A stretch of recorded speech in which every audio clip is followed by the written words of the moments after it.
What is going on, guys? It's Sarge, and in this video, this is going to be my version of the good and the bad and the ugly.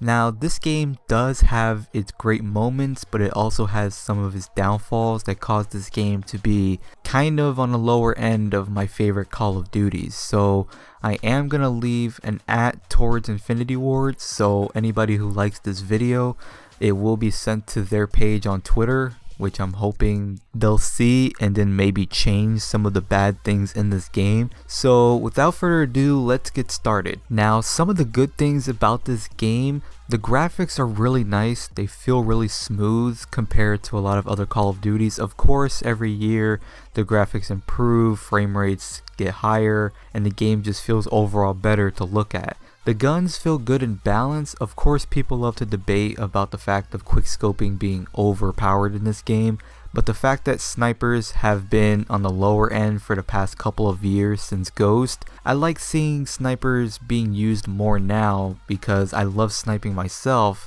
and I'm not trying to be biased about it, but being able to pick up a sniper again and have fun with it when the game's not really going your way is kind of fun.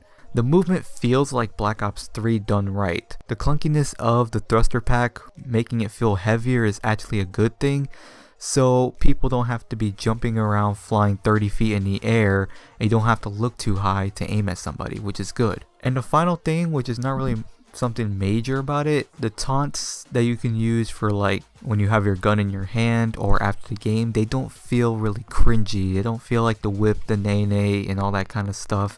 They feel like normal taunts, like a slicing your throat before you knife someone in the back, or pointing at the enemy before you do like a trick shot or something, which is really cool. It makes the trick shotters feel like they have more variety in their trick shot before they do it. Now on to some of the bad things. There aren't that many. There's kind of the same amount of bad things, but some of them are like the perks are unbalanced, at least some of them. Like Pinpoint, I don't really like this perk because a lot of times in Call of Duty when you're getting shot at and they want to chase you down, you do have the opportunity to run away and then come back and fight back, but you can't really do that with this perk since they will find you in a matter of seconds since you'll be outlined from damage. And when you're shooting at somebody, they can easily turn around and shoot you since they don't have to guess where you are. They can already see you from that perk. And the one that's really debatable is Ghost. Now the past couple of years since Black Ops 2, Ghost has been really balanced where you only have to move around for it to activate, which is good since people don't need to camp in corners like people used to do in MW3. And they finally brought it back to its original state where you can be sitting still and you still will be off the radar, which could cause a lot of problems to people camping in corners and stuff like that, especially in like search and destroy.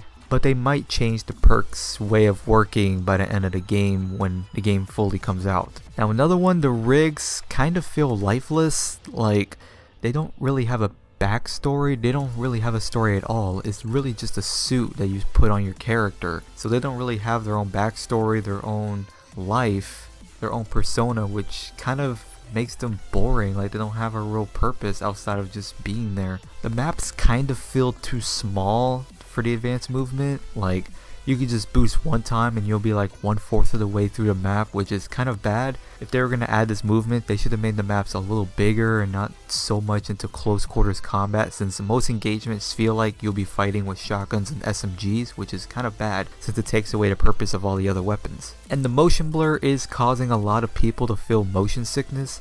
I don't know why they added this into the game outside of the story mode. I know they wanted to make the story mode more realistic and stuff like that, but you're hurting a lot of people's eyes and you're making these people feel sick. This is like the worst idea they've ever come up with. Now on to some of the ugly things. They are kind of correspond with the bad things, but just on a different tier. The rigs are annoying when it comes to their weapons. Like the gun that really turns you into Dorito dust, stuff like that. That's really absurd for a weapon that can kill you in one shot like that. I know the Annihilator does it too, but I don't know, it just feels different, like it's easier to use. That one didn't have aim assist, this one does. And you also have the laser gun that really doesn't even need you to aim. You just have to be in their vicinity in the circle and the laser will shoot for you and it'll aim at the guy and kill him for you, which is not really skillful. All you have to do is just wait for you to get that, and you can easily like sweep out of a search and destroy match with just that weapon, which is kind of bad. Some of the traits are debatably overpowered, like the one where when enemies are looking at you, your screen glows like a bright yellow, which is kind of overpowered in my opinion when you play something like Search, since it makes people have a better opportunity to be able to turn on you, stuff like that, and you always feel paranoid whenever someone is aiming at another person. They'll always feel paranoid thinking that they might have that trait. And then the other one, which can stop you from healing for 5 seconds after being shot. Like, really? I know there's another trait that allows you to heal faster, but stopping your healing for 5 seconds, that's not fair to me. Being able to stop something like that, which will pretty much determine you living or dying in that game, I think they should really take something like that out. The variants, on the other hand, in this game are just way too unfair, and some are just questionable of being overpowered. Like, there are some that give you free perks as you keep killing, so it's kind of like the specialist, but a lot of the perks in this game are debatably overpowered, which is not good. There's others where you can get double kills and headshots that will refill your magazine automatically, so if you were to run around the corner and try to fight someone that just killed 2 of your teammates, you would think, okay, he has no ammo in his magazine, that's good. But then bam, he's firing a full clip into you and you stood no chance at all, which is not fair. Especially if you use a rocket launcher or something that has that trait.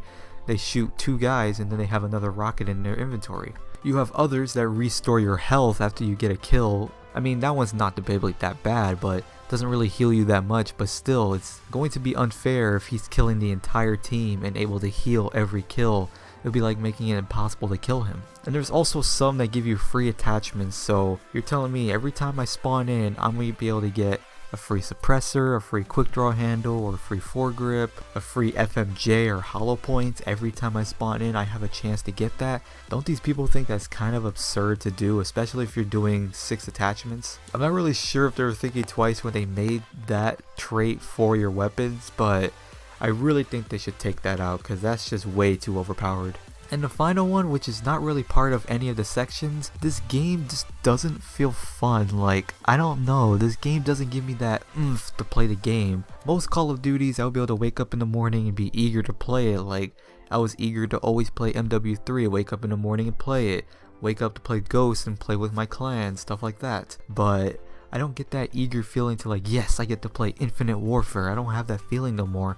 And that's really bad since this channel mainly revolves around Call of Duty videos. And if I'm not really enjoying the game, I don't see the purpose of making videos for it. Of course, I'm gonna start posting more Warframe videos to make up for that, since I like playing Warframe when I'm not playing Call of Duty. I know I'm still gonna play it. I'm probably gonna post more COD 4 remasters since I actually love that game. It was the reason why I started playing Call of Duty, so I don't see why not play that game. It's, to me, one of the best Call of Duties ever made. So hopefully a lot of these things can be changed, and hopefully Infinity Ward can actually change some of these really ugly things about this game. There are probably a lot more that I'm not mentioning that other people know. If you have any other good, bad, or ugly things, leave them down in the comment section below and share some of your thoughts about the game. Do you think it's a good game? Do you think it's going to last a long time?